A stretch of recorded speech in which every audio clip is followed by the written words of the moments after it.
आप देख रहे हैं यम न्यूज नेशनल, देश की आवाज।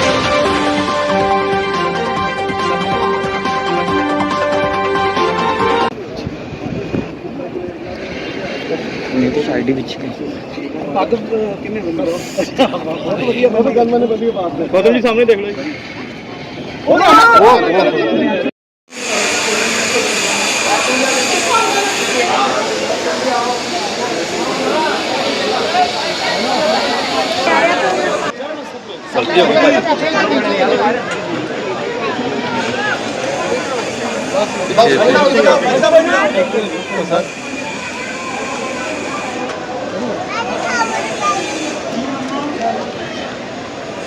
ਆ ਜਾਓ ਜੀ ਅੱਗੇ ਆ ਜਾਓ। ਵੇਖ ਲਾ ਜਦੋਂ ਮੈਂ ਕੀਤਾ ਤੇ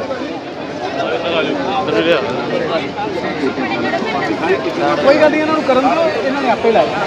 ਸਾਨੂੰ ਦਿੱਕਤ ਥੋੜੀ ਹੋਣੀ, ਇਹਨਾਂ ਨੇ ਕਰਨਾ ਨਾ।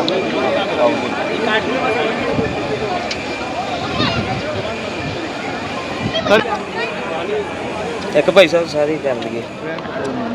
आ जाओ सर, थैंक यू। नहीं रहने तो चलो ठीक है चलो सो गया। आइए भाई साहब, आइए सर।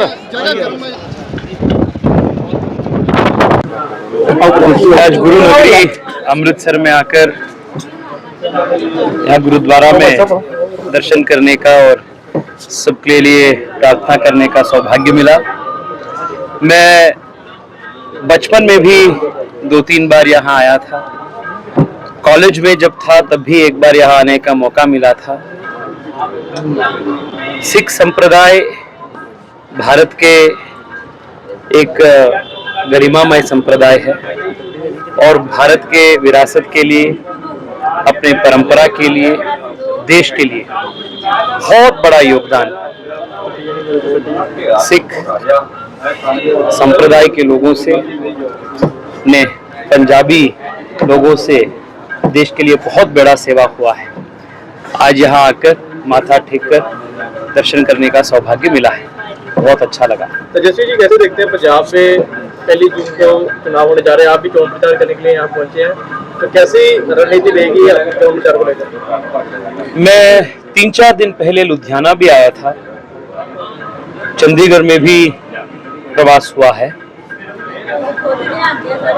जमीनी हकीकत के आधार पर मैं कह सकता हूं कि यहाँ स्थानीय सरकार के खिलाफ बहुत बड़ी नाराजगी है।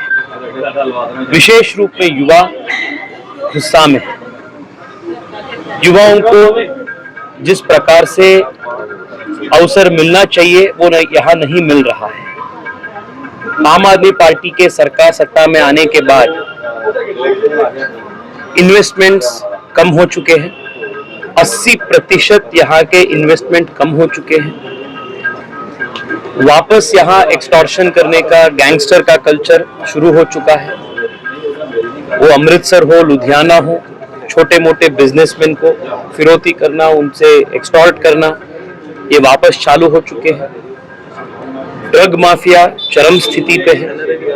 सरकार भ्रष्टाचार में डूबे हैं और हम जहां देखते हैं वहां पूरे प्रदेश में बड़े बड़े होर्डिंग्स में सिर्फ इमिग्रेशन का ही हम एडवर्टाइजमेंट देखते हैं।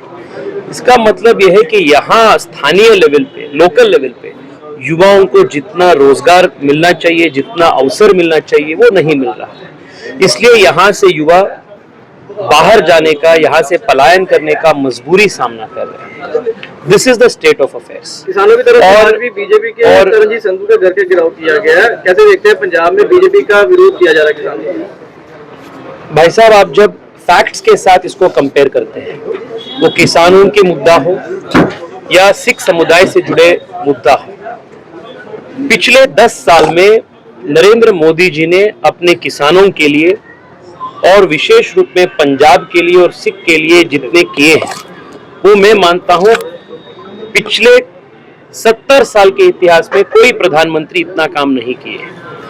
आज देश में सबसे ज्यादा एमएसपी है और एमएसपी के अंदर हिस्टोरिक, ऐतिहासिक कलेक्शन आज पूरे देश में हो रहा है। मैक्सिमम जो प्रोक्यूर हो रहा है वो पंजाब में हो, हरियाणा में हो, देश के अलग अलग भाग में हो, मैक्सिमम मोदी सरकार के अंदर हो रहा है। 6,000 रुपए का किसान सम्मान निधि मिला है, किसानों को फसल बीमा योजना का फल मिला है, किसानों को अत्यंत कम दाम में फर्टिलाइजर मिलने का काम हुआ है। ये पूरे देश में आज किसानों के आय पिछले 10 साल के कंपैरिजन में 2 गुना बढ़ चुका है। और जहां तक पंजाब से जुड़े, विशेष रूप में सिख समुदाय से जुड़े मुद्दे हैं, वो वीर बाल दिवस को पूरे देश में मनाने का काम, या करतारपुर साहिब का कॉरिडोर ओपन करने का काम, या अफगानिस्तान हो, बलूचिस्तान हो, या विश्व के कई स्थानों पर जहां कॉन्फ्लिक्ट्स हुए थे, वहां से पूज्य गुरु ग्रंथ साहिब को गौरव के साथ देश में वापस लेने का काम मोदी सरकार ने बहुत बड़े काम, बहुत बड़े रिस्पेक्ट समाज के लिए, अपने विरासत के लिए दिए हैं। मैं मानता हूं कि कुछ प्रोटेस्ट तो पॉलिटिकल मोटिवेटेड होते हैं, पर आम जनता जो है, आम किसान जो है, वो ये सब जो सच्चाई है वो देखे हैं, और इसके आधार पर भारतीय जनता पार्टी को पूरे प्रदेश में समर्थन करेंगे। और विशेष रूप में लुधियाना और अमृतसर, क्योंकि मैं ये दोनों लोकसभा कॉन्स्टिट्यूएंसीज का प्रवास किया हूँ, यहाँ कार्यकर्ताओं के उत्साह और विशेष रूप में जनता के जिस प्रकार की स्वीकारता हमें मिले, इसके आधार पर मैं कह सकता हूँ there is going to be a historic mandate, a very positive mandate for Bharatiya Janata party. Thank you sir. बहुत बहुत धन्यवाद।